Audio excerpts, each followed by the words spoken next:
Again, welcome to all of the new subscribers we have here. My name is Jacob Bentz. I am a watercolorist, self-taught.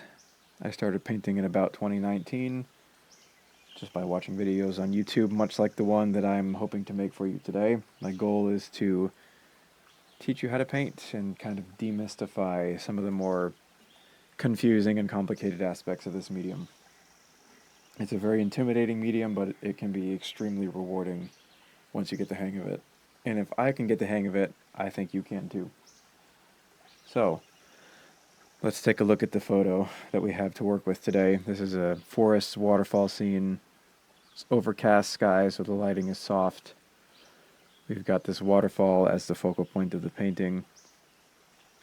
We got this beautiful teal blue water that the waterfall is cascading down into. We've got these rocky cliffs framing either side of the waterfall.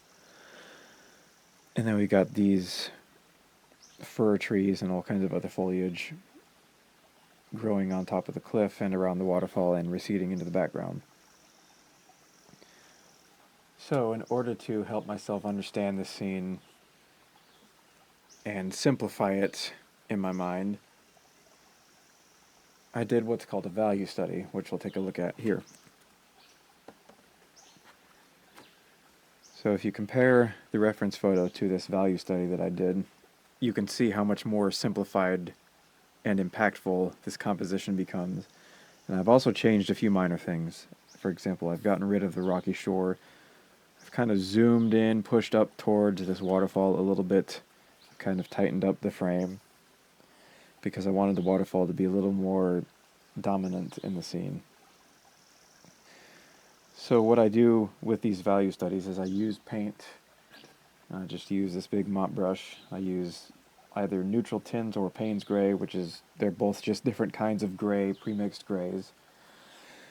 And essentially I'm painting the entire scene ahead of time. And what I'm doing is I'm attempting to break the entire scene down into only 3 values, which would be light, middle, dark. So the light values will be represented by the white of the paper. Those are the lightest values in your painting, including white. And then the second wash would be middle value, which is this middle tone gray. And with the middle value, what I'm trying to do is connect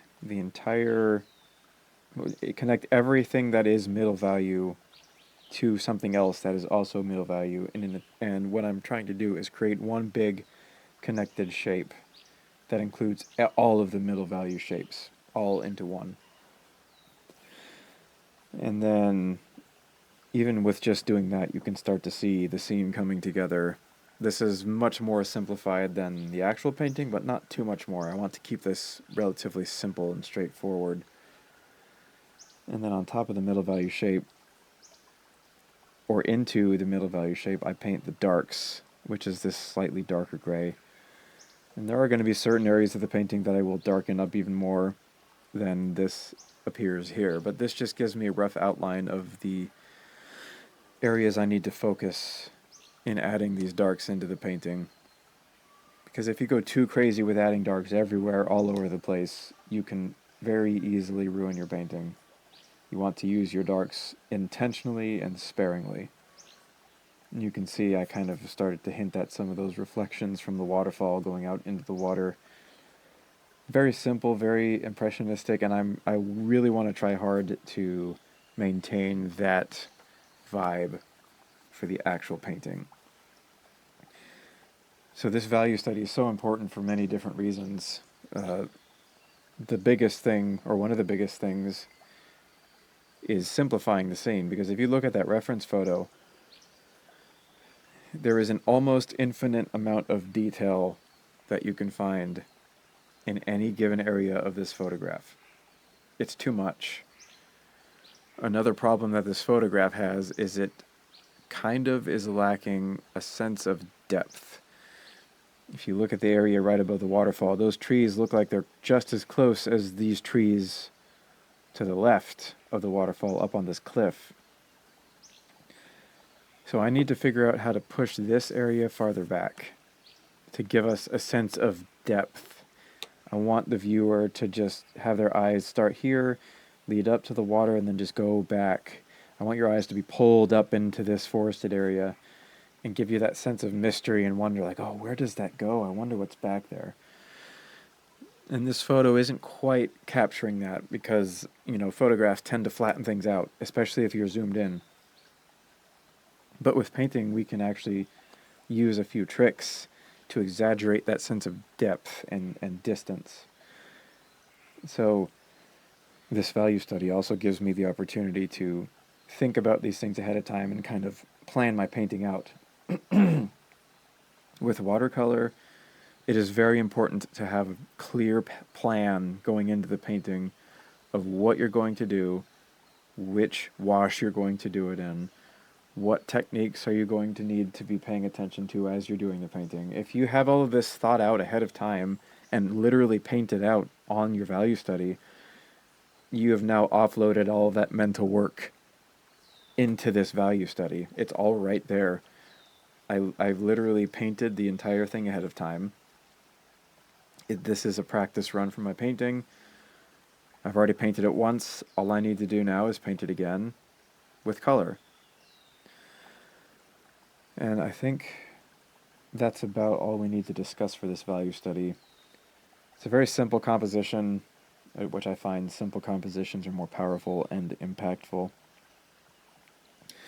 So the way I'm going to push this area back is by making it more blue than these areas. And as the trees come forward, I will try to lighten them up, or I should say warm them up by adding more, probably yellow, into the blue-gray mixture. The entire paper will be toned with a light gray wash at first, because this is an overcast scene, and I really want to focus on painting wet into wet with this scene to get a lot of those nice soft edges going in, especially with more of these background trees. So that's enough about the value study. So I've got the value study right there next to my reference photo. I'm looking at both of them, kind of bouncing back and forth. Here's my sketch that I did ahead of time, just roughly outlining the shape of important things that I need to be able to see through the paint, so some of these lines are a little thicker. So let me get my sponge and wet down both sides of this paper. I'm probably going to leave it a little wetter than I usually do for the sake of giving me more time to paint wet into wet.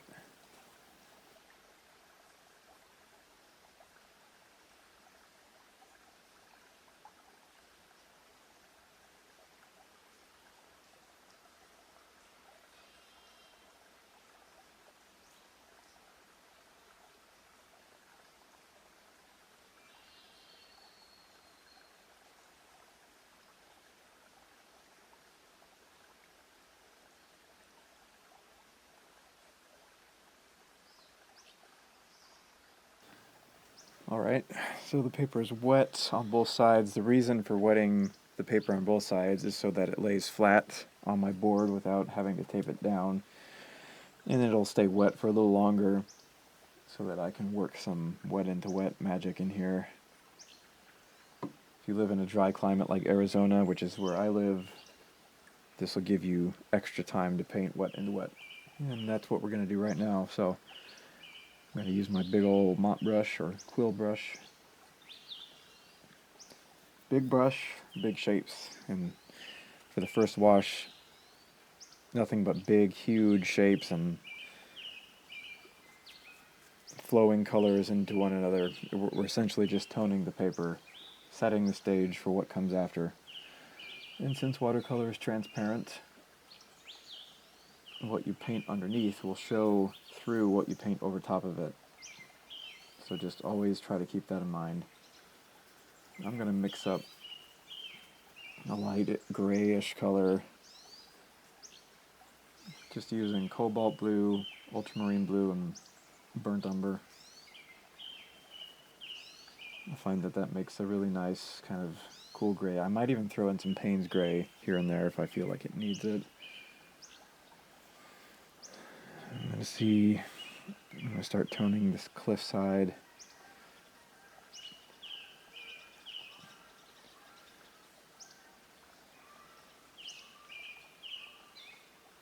just dropping in the color, letting it all bleed all over the place. Bleed and flow. Bleed and flow is the name of the game in the first wash. There's some areas of the cliff where the gray is a little lighter, and there's some areas where it's also a little warmer. So I'm just dipping back into that burnt umber, warming up some of these areas. It's all very subtle changes in temperature going on.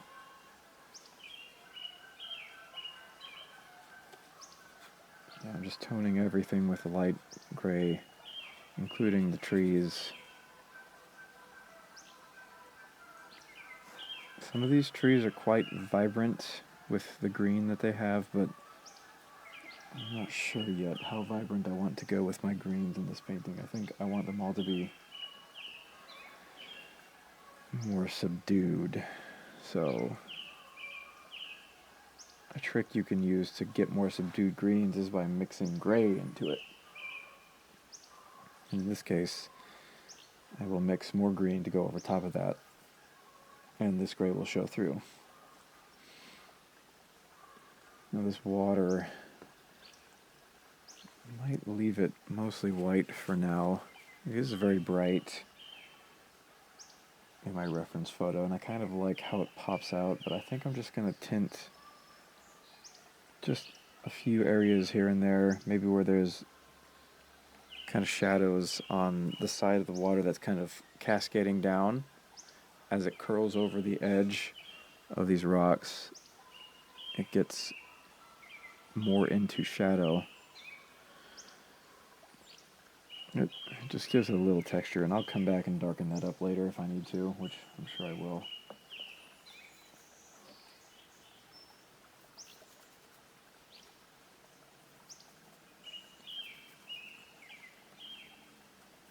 Always watching how wet my paper is and how much it's dried. If I need to, I can come in with this spray bottle and give it a little spritz if there's an area that's getting too dry. I want it all to stay wet while I'm working on this wash. That way it all flows and blends more smoothly together. I'm mixing up a more blue-gray for this background area of trees. I'm making it a little more intense because, like I said, I need to really push the distance back here. I need it to look farther away than it does in the picture. If you were standing here in person, if this was a plein air painting, and you weren't working from a reference photo in a studio like I am, you would probably be able to see that depth a little easier. And you would naturally be inclined to portray that in the painting. But since I'm not there in person, I'm only assuming that that's what's happening, and that is just, it's a little artistic license that I'm taking with this scene. I decided I want this area to be more blue and really distant and exaggerated and dramatic, so that's what I'm going to do. And I think it's going to turn out really cool.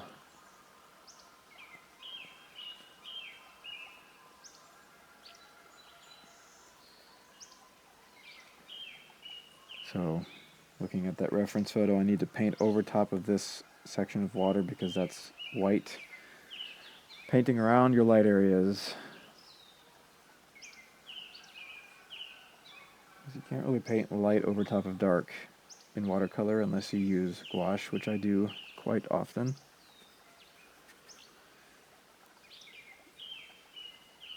I'm going to try to see about dropping in some greens here and there, just some subtle earthy greens like that.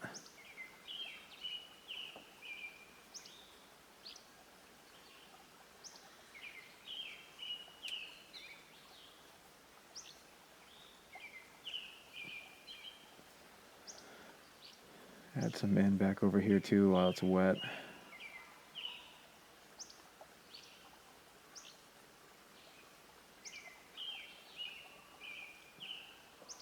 So I'm just using yellow ochre, ultramarine blue, or cobalt blue. I'm using both of them. Just some of that moss on the rocks. I can actually drop that in right now. It'll be nice and fuzzy and soft. Wet into wet is really where a lot of the magic of watercolor happens. It's one of the reasons it looks the way it does, because we can allow the paint to paint itself right on the paper. All you have to do is put it in the right spot with the right amount of water or paint, or I should say ratio of water to paint, and it'll kind of just paint itself, and it'll do these crazy magical things that you weren't expecting, and it's unpredictable and slightly chaotic, but if you can learn to ride that chaos wave and if you can learn to control it, watercolor is powerful, evocative, endlessly surprises me how expressive it is.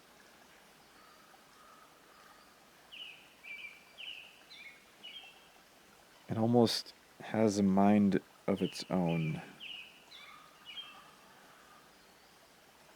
But we can set ourselves up for the best chance of having a successful painting by having our value study, by understanding how dry or wet our paper is. I'm just tapping that bottom. That's still good to go. I need to get to this pretty quick here. That's too dry. I'm going to re-wet that. I want the wash to be clean and smooth. I don't want any areas to dry before I get to them.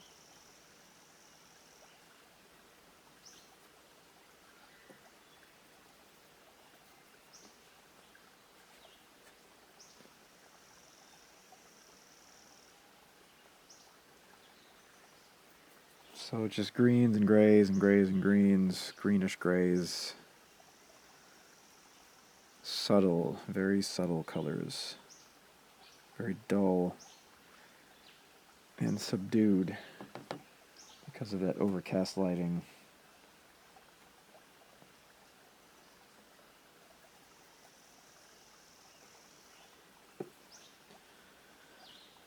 By the way, if you want to support me directly and help me make more of these videos, you can go to my Ko-Fi.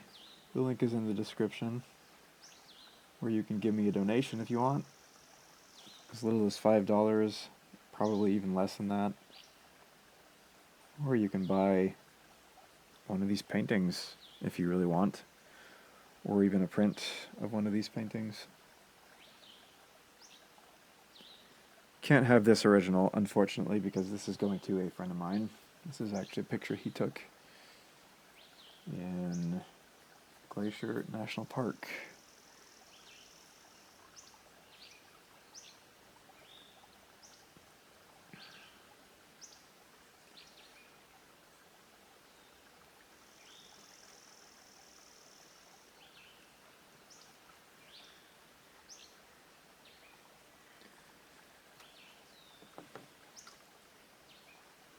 See, you can already see the effect that bluish gray is having here, where that just looks like it's farther away. It just looks like it's farther away than the trees that are kind of framing in this area. Isn't that amazing how that just happens? Just a really simple trick, just make things that are farther away more blue. Also, a good time to point out,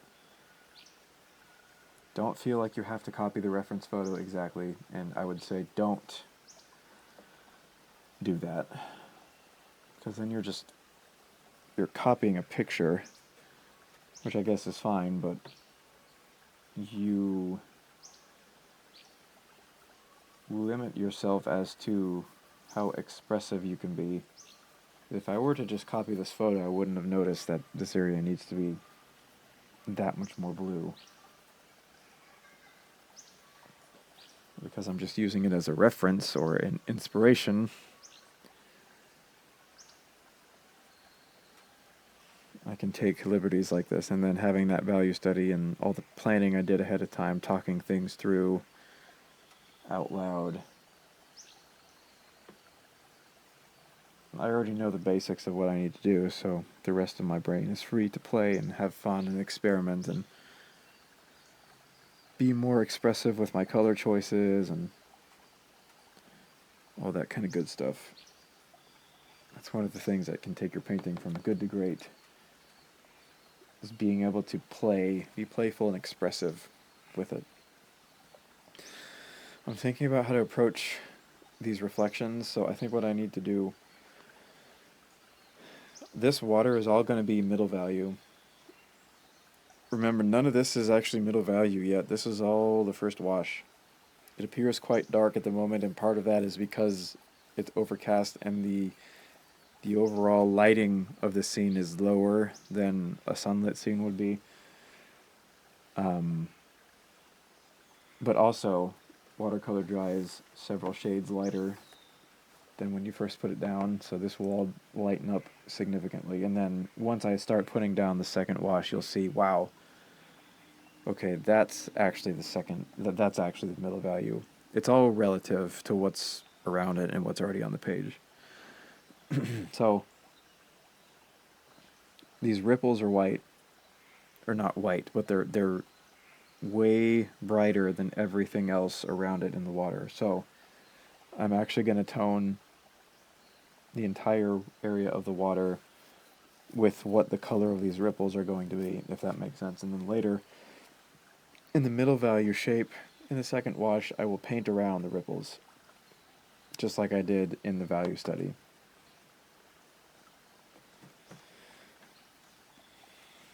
So I need to mix up more gray here. I'm going to mix up a big puddle of that.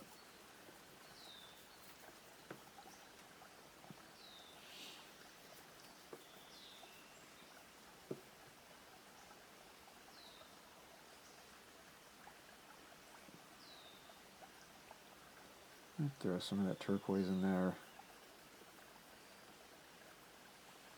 Cobalt turquoise. It's very light wash. Very, very light. I'm just toning the paper for what comes next. That's all the first wash is.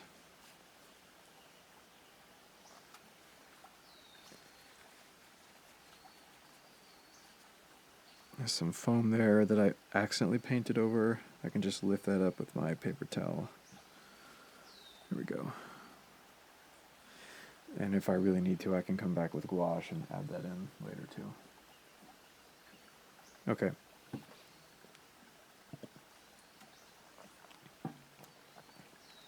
So that's the first wash done.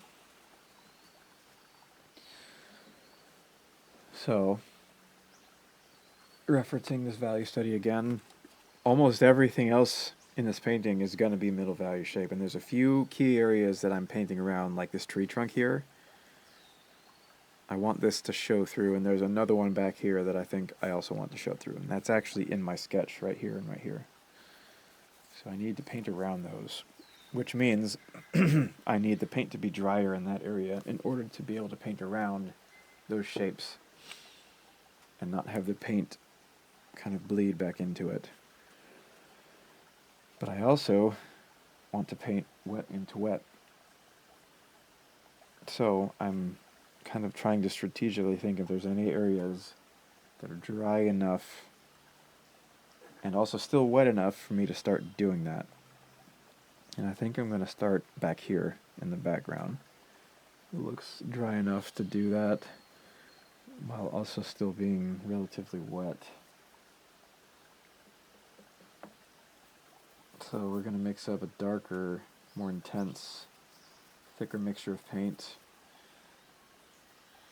Nice cool blue-gray. I'm just kind of bouncing back and forth between ultramarine blue and this burnt umber until I find the right balance. I need it to be more blue, so I'll add more. Just kind of going back and forth until it looks right. A little more. I want the blue to be more intense, so maybe some more cobalt blue.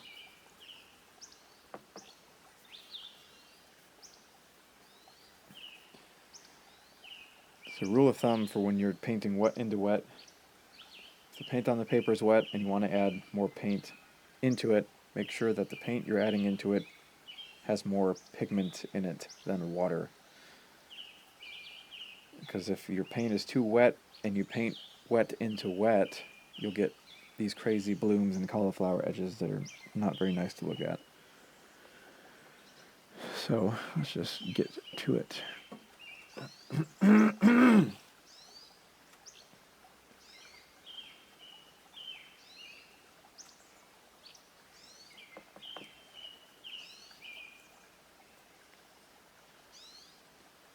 So I'm kind of hinting at the shape of some of these trees, but not really. This far background is just going to be more impressionistic. I might scratch out some tree trunks later on. In fact, I probably will, just to give it a little texture.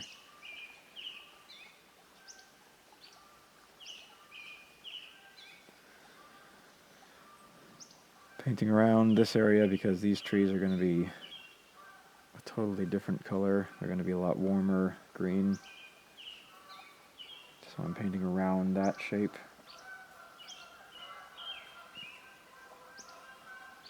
And it'll slightly warm up as it moves over here as well.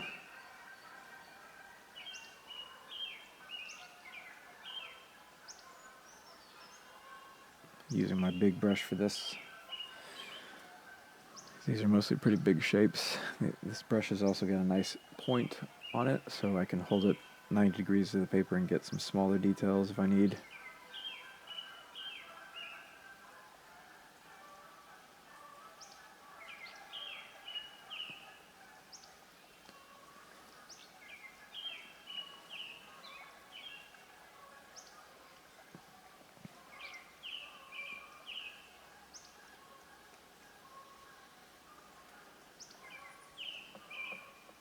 We'll start to warm this up, add some yellows into it to make it look more green.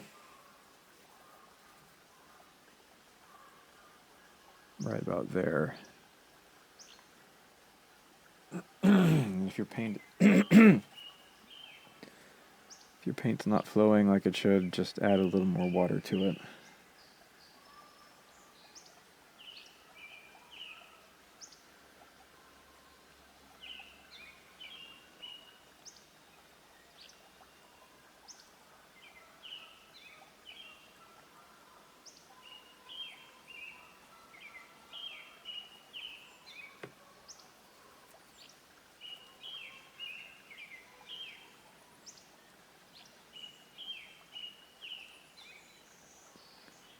So I'm just kind of hinting at the shape of some of these branches with that kind of motion.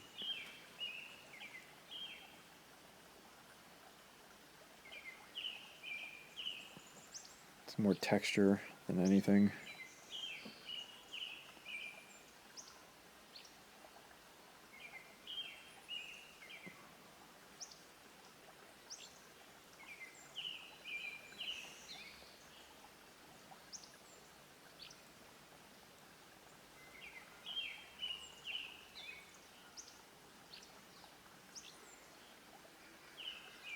Keeping an eye on this side, don't want that to get too dry before I paint back into it again.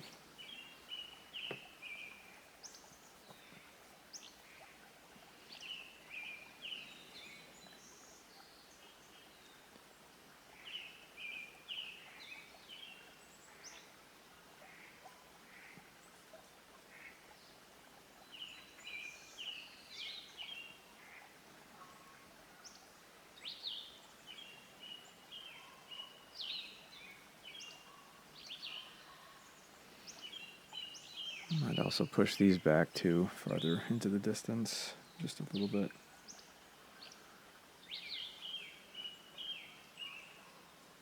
I'll come back to this side now. Add some of those warmer greens.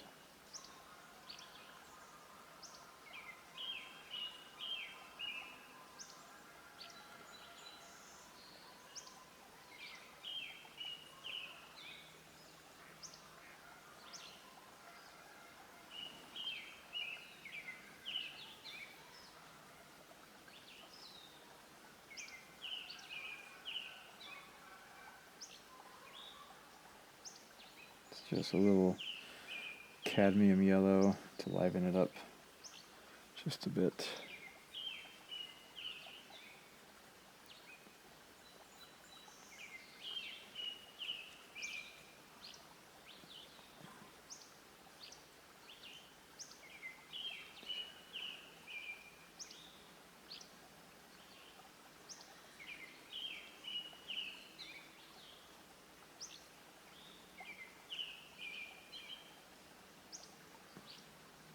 There's like little patches of moss and stuff on the cliff. I can just drop those in real quick. I already started to hint at that in the first wash.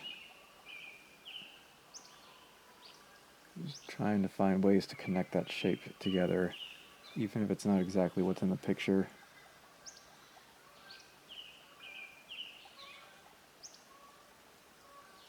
And there's a bunch of cracks and stuff in this rock face that I can come back and add to.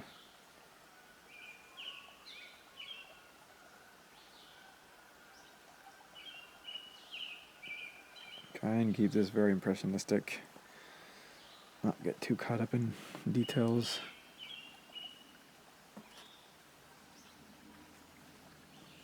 So we'll go back over here. So I'm always bouncing back and forth between different edges so that nothing dries out too fast.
And then I'll go back when I add the darks, and I'll paint those cracks in the rock.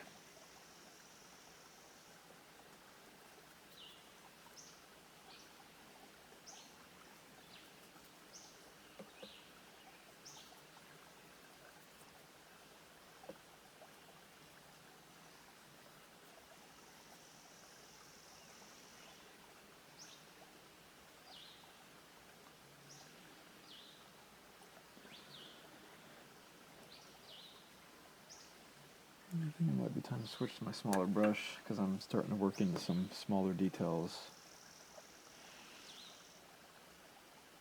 We work big to small and light to dark.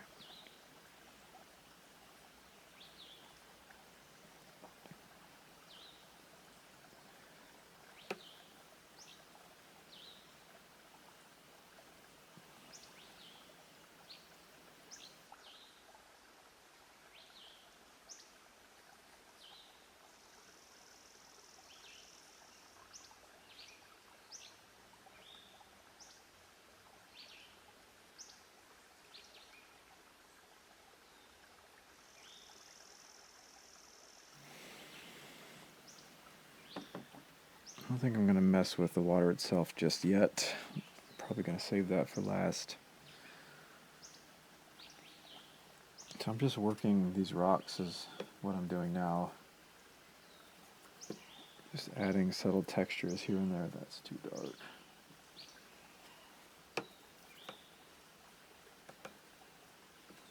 Just going to move that out of the way. There we go. So what I did there was I just pushed that darker pigment to the side, and then I just kind of grabbed some from the edge, mixed in a little more water, and that kind of will wash it out and make it a little less intense. You'll also see me dabbing my brush onto this cloth. That's so I can control the wetness and to avoid those blooms that I was talking about before. I've seen other artists use a sponge to do that, and I actually am thinking about switching to a sponge myself because this doesn't quite absorb enough water. I'm realizing it's fine for now.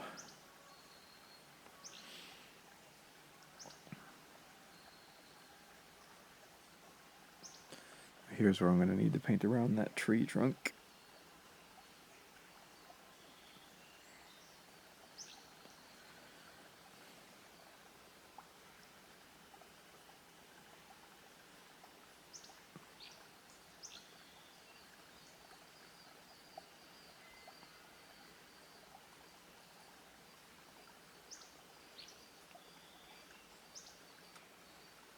Looks like the paper should be dry enough for me to do that.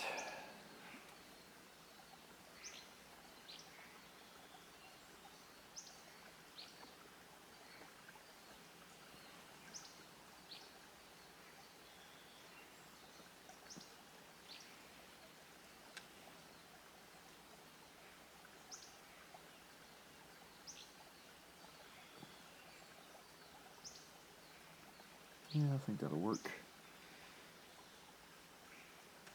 Now this one, I wonder if I can scratch it out. Yeah, there we go. I'm going to do the same for the rest of this tree trunk. You can kind of imply that that's the same tree, even if it gets broken up in the middle, which is actually good because it gives you the impression of this trunk going behind branches and then popping out again on the other side. I can probably just do a few there, maybe a few back here.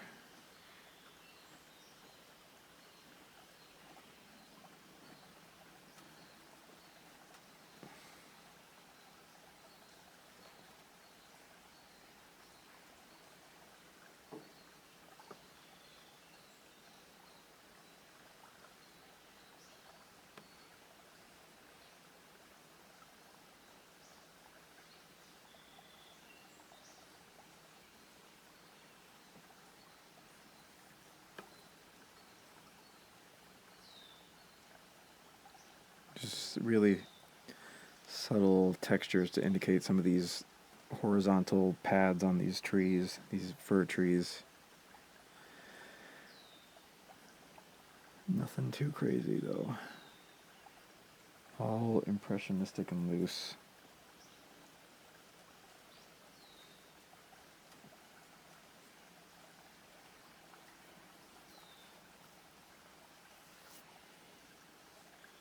Now I think I can work on this water.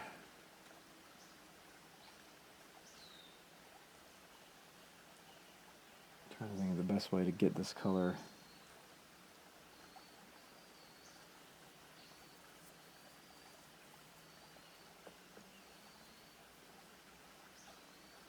Cobalt blue light, maybe mixed in here. Throw in some cadmium yellow. Yeah, it's getting close. A little more yellow because it's got that vibrant kind of rich green. That looks about right. Something like that. And there's some areas where it's a little richer blue. I can throw in some of that cobalt turquoise for that. And then on this side there's like a reflection from the cliff face.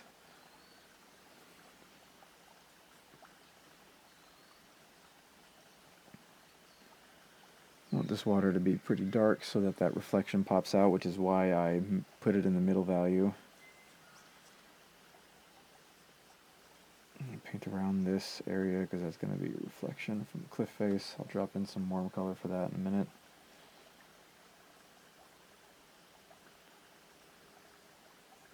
So around the edges of this reflection, I'm just kind of doing these, trying to make these strokes as horizontal and flat as I can, just to indicate these ripples.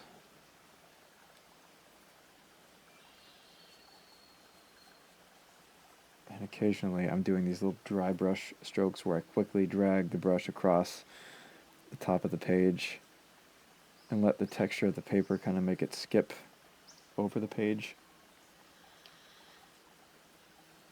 to indicate some of those sparkles in the water.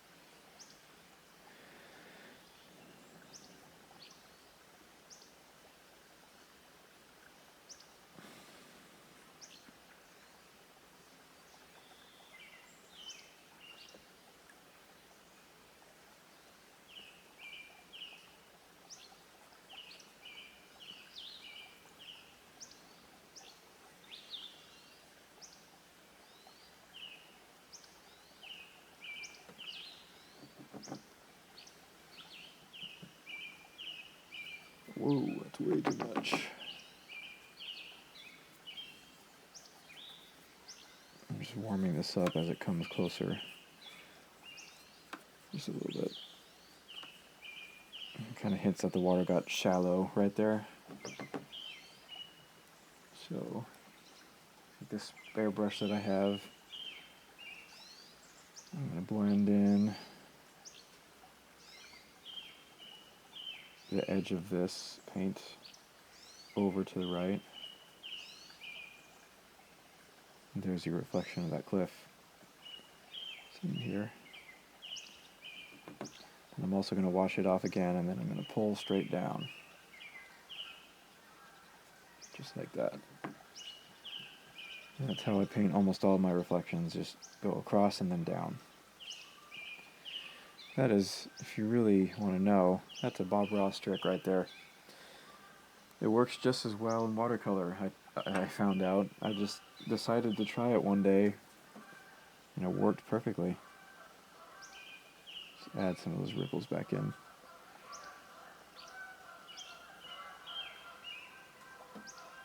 Yeah, it looks just like a reflection, doesn't it? Pretty crazy. It's that easy. Reflections don't have to be hard. I used to be so intimidated to paint reflections, so much so that I just wouldn't. I would avoid scenes with water. And now, it's one of my favorite kinds of scene to paint, is scenes with a lot of interesting reflections and water stuff happening. I just find it very satisfying, fun.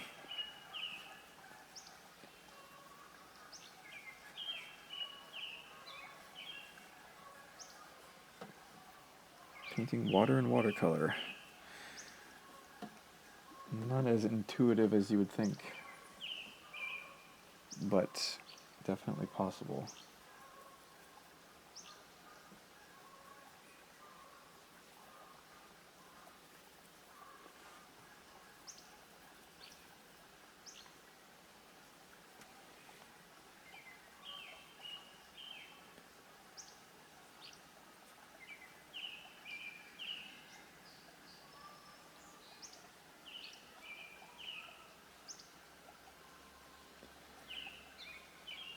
I'm basically just doing exactly what I did in my value study. I'm just adding a little more detail, spending a little more time on it.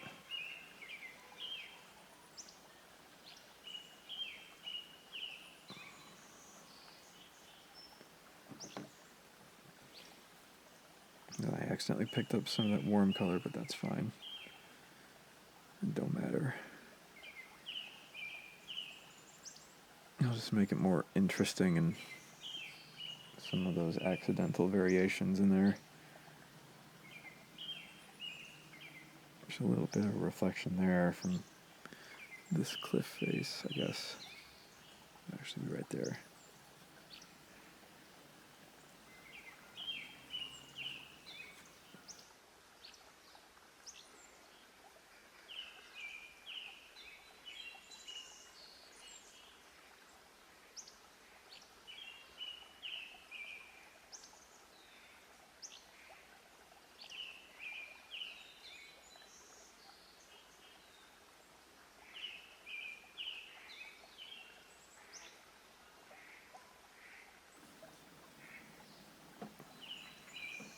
Okay. Starting to look pretty good. So I'm going to do the same thing. I'm going to take that clean, damp brush, blend in the edges of this.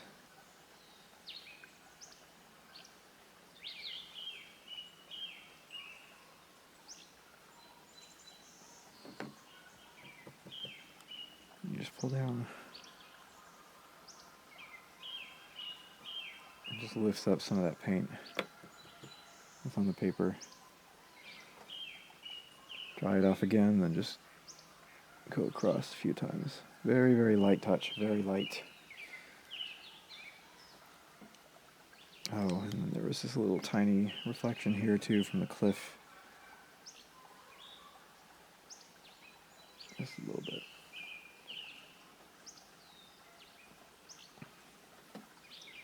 All right.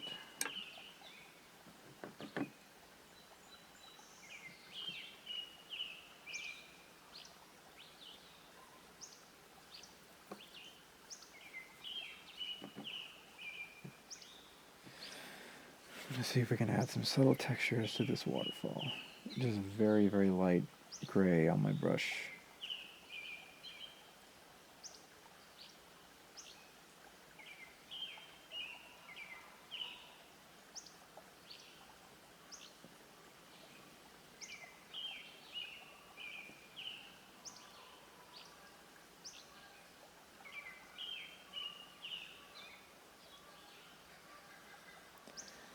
It was just looking a little bit flat.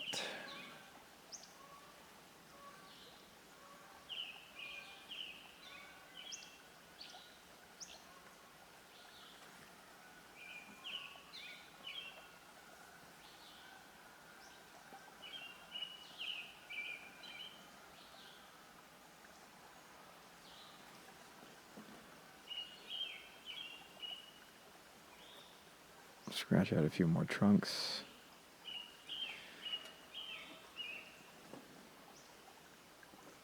That side's almost too dry. I almost waited too long. You can't wait too long if you want to scratch, or the paint will be too dry and you won't be able to lift anything up. But if you do it too soon, the paint will be too wet.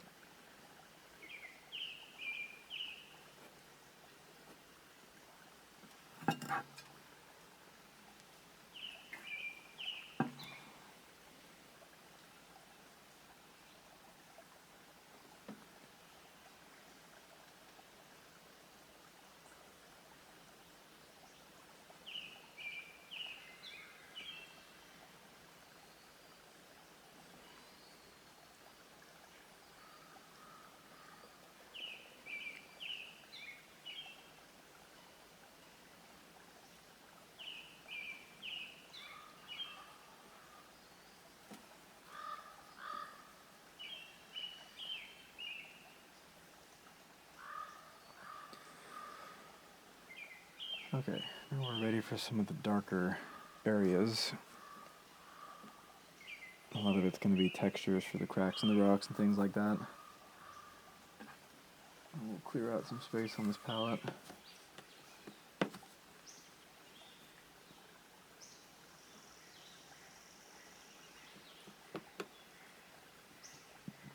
Mix up a nice dark color, cobalt blue and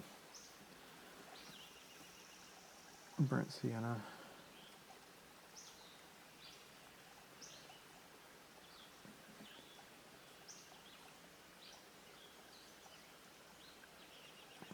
I don't want to go too crazy with the rock textures.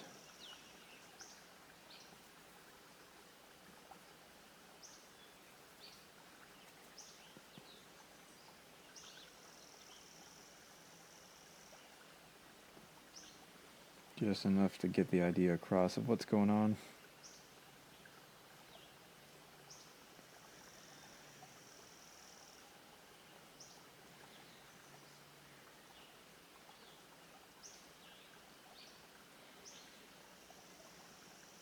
I've got a lot of these shapes drawn out in my sketch already, so I can kind of just use that as a starting point.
Trying to paint around those areas that I scratched out before to preserve those lighter colors. The tree trunks. Trying really hard not to go crazy with detail and just give impressionistic textures.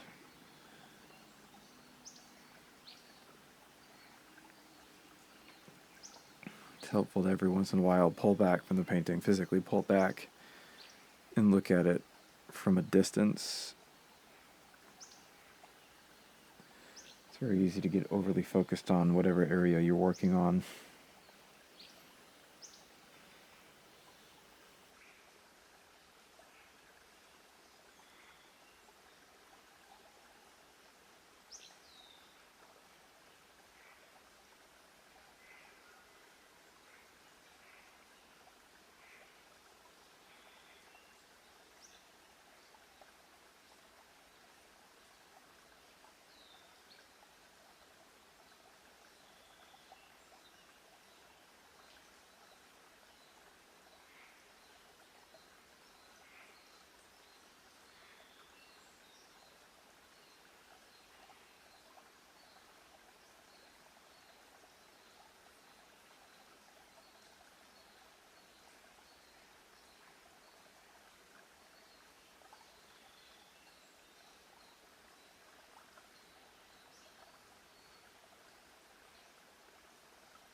Just showing little hints of some of those rocks underneath the water in the waterfall.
Just adding the tiniest little glaze of warm over some of these rocks.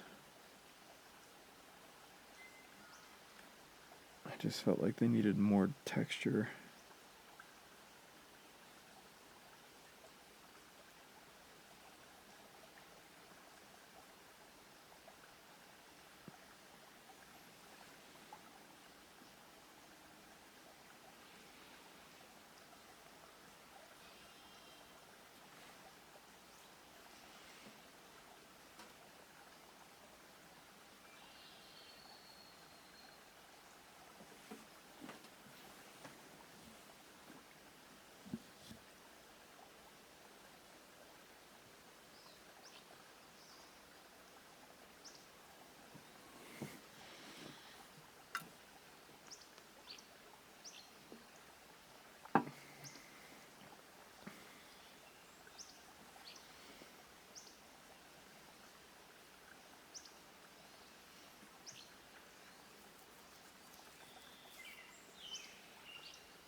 I think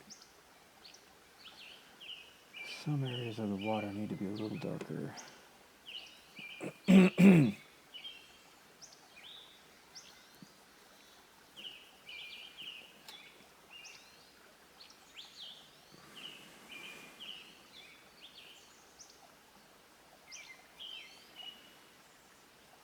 Right around the reflection, I think it needs to be a little darker.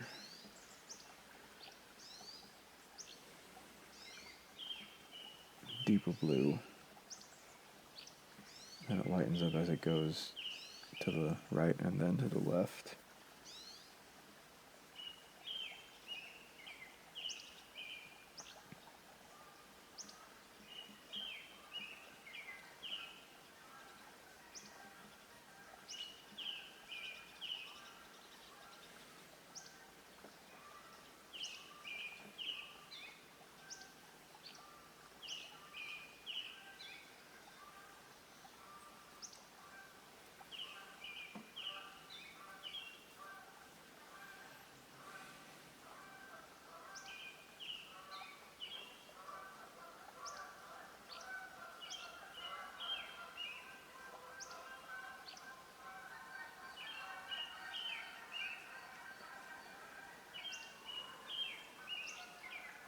Preserving some of those sparkles that I had from before.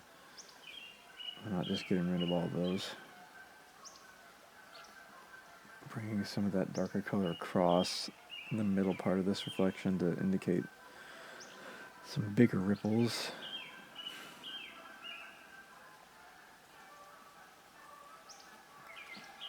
Then I can take my spare brush and blend this all over to the side.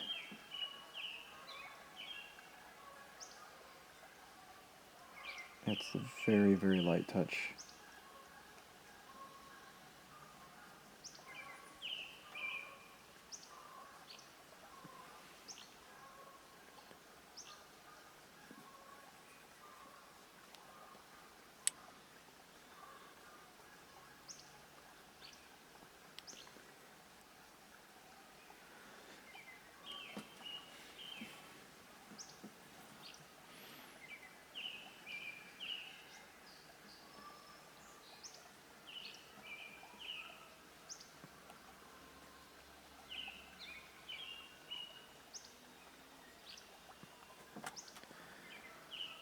And we'll do the same for the other side.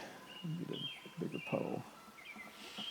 We're just about done with this. After this water, it's basically going to be done.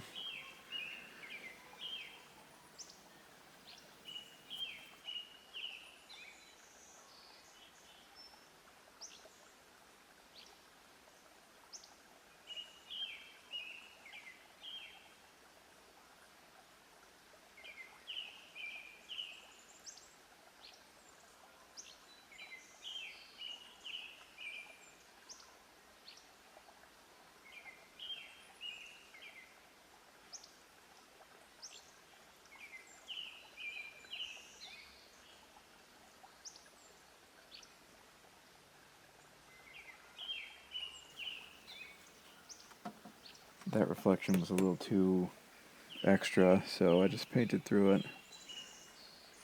It'll still show through underneath, but it'll be more subtle. I don't want it to detract from the main reflection of that waterfall.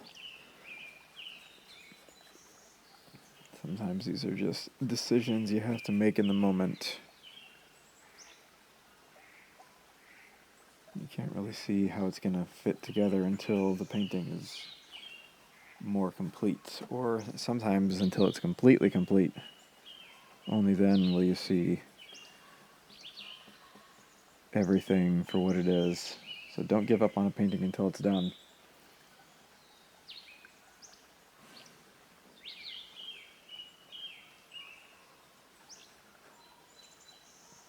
Just keep painting through it.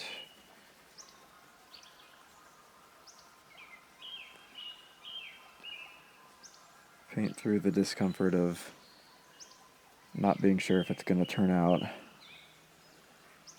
Well, there's only one way to find out if it's going to turn out, and that's to finish the painting. There's no way to know unless you finish it. I wonder if I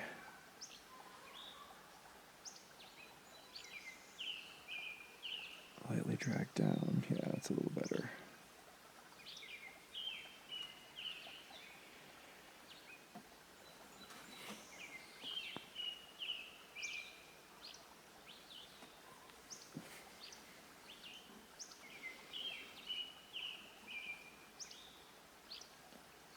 Alright, I'm going to call that a finished painting. Hope you enjoyed watching, and I hope you learned something, and I hope to see you on the next one.